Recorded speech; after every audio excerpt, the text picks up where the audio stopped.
Hello, Internet. Welcome back to the channel. So I need to talk about the fact that anime treats food like it's a spiritual event. And I don't mean like, oh, that looks nice. I mean a character takes one bite of a pork bowl and suddenly their clothes explode off and they ascend to a higher plane of existence while God himself weeps in the background. You know the ones. The glowing bite. The 5-second cutaway to a single grain of rice shimmering in slow motion.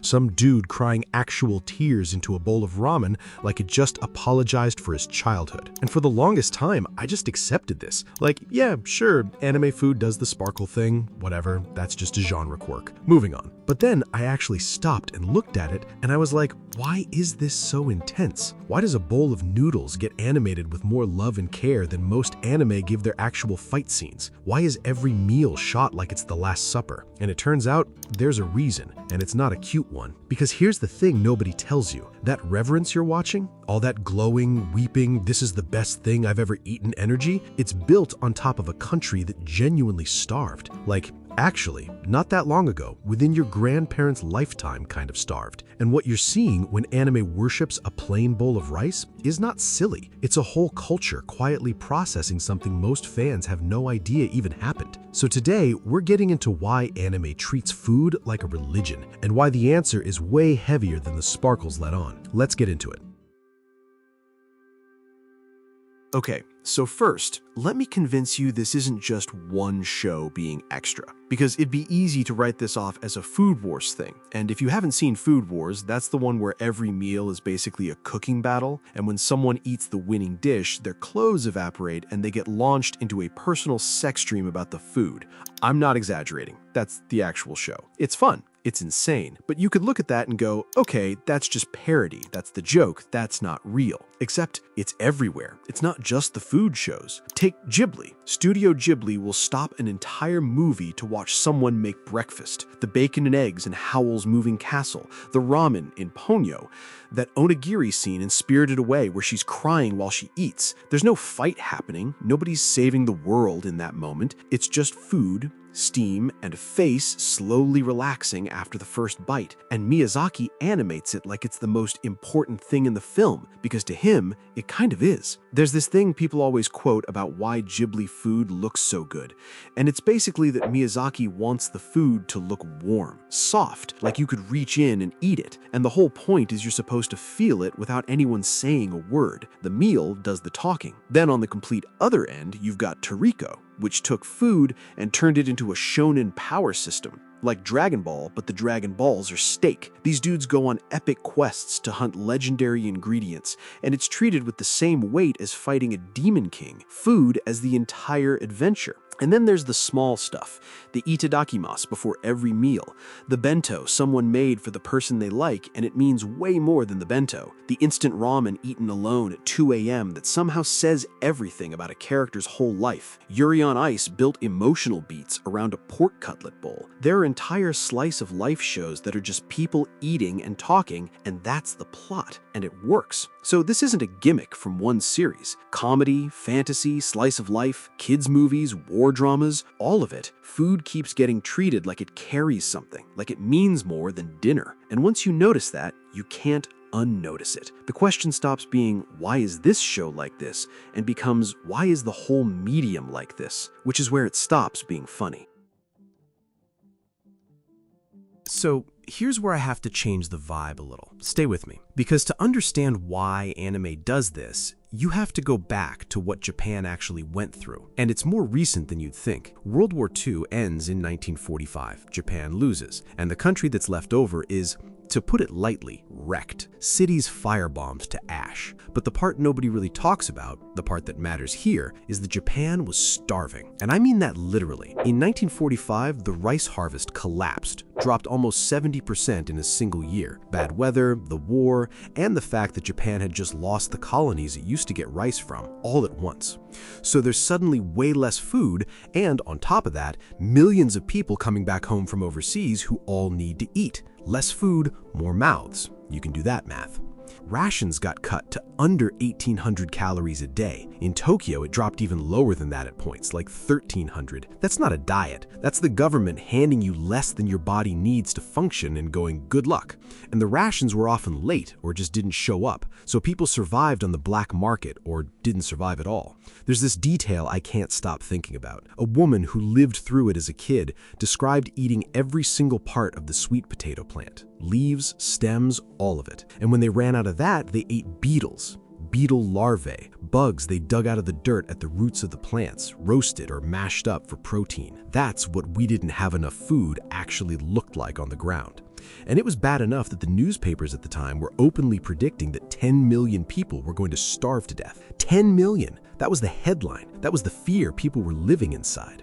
Now, I want to be fair here because I'm not trying to sell you a story. This wasn't a famine on the level of the worst ones in history where you get mass die-offs in the millions. Japan pulled through without that. But people did die of malnutrition, thousands of them. And a huge chunk of the country spent years genuinely, physically hungry.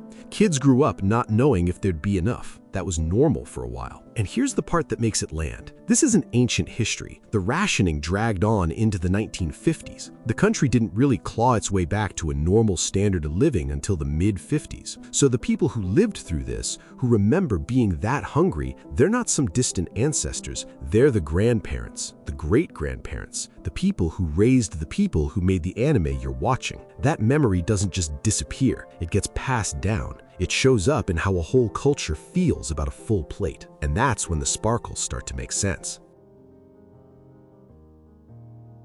Okay, so if you want the single clearest proof that this is real and not me connecting string on a corkboard, it's ramen. Ramen is the perfect little case study for this whole thing, because you can literally watch the meaning of it change as the country recovers. After the war, ramen blew up for the least romantic reason possible. It was cheap, it was filling, you could make it out of not much, and it would keep you alive. A lot of the weed it was made from came in as American aid because Japan couldn't feed itself yet. So this wasn't comfort food, this was survival food. This was what you ate because it was there, and it was cheap, and you were hungry. Black market noodle stalls, quick, filling, done. Then, instant ramen shows up in the late 50s. Momofuku Ando invents it specifically because he watched people lining up in the cold for a hot bowl of noodles after the war and thought there has to be a way to make this something anyone can have anytime, cheap. That's the origin. It's born directly out of watching hungry people wait in line. And then, the economy takes off. Japan goes from wrecked to one of the biggest economies on the planet in like a generation. And as that happens, ramen changes. It stops being the sad, cheap thing you eat because you have to. It becomes the thing you seek out. Regional styles. Ramen shops people line up for on purpose. The whole culture around finding the perfect bowl. It goes from this is all we've got to this is the best thing in the world. Same food, completely different meaning. In basically one lifetime, it went from a symbol of not having enough to a symbol of finally having plenty. And that arc, that exact journey from hardship to celebration, is the thing anime keeps reanimating over and over without ever saying it out loud. Because think about how ramen actually gets used in anime now. It's the thing the exhausted character eats alone at 2 a.m. and it's the only warm moment in their day. It's the bowl the tough guy quietly pays for the hungry kid. It's Naruto's whole entire personality. It's steam and slurping and a face going soft after the first sip. Every time, it's carrying way more weight than a cheap bowl of noodles should. But now you know why. Because in that culture, a hot bowl of noodles isn't just food. It's the memory of when a hot bowl of noodles meant you were gonna be okay. That's not a coincidence. That's history showing up in the animation. So now let's go back to the beginning and look at all of it again, because it reads completely different now. Start with itadakimasu. That word everyone says before eating in anime. If you've watched subs, you've seen it translated as let's eat. And if you never questioned it, fair enough. That's what it looks like on the surface. But that's not really what it means. It's closer to I humbly receive. It's a thank you, not to the cook, or not only to the cook. It's a thank you to the plants, the animals, the people, the whole chain of effort that had to happen for this food to end up in front of you, which, when you're a kid watching anime, just reads as a polite little ritual.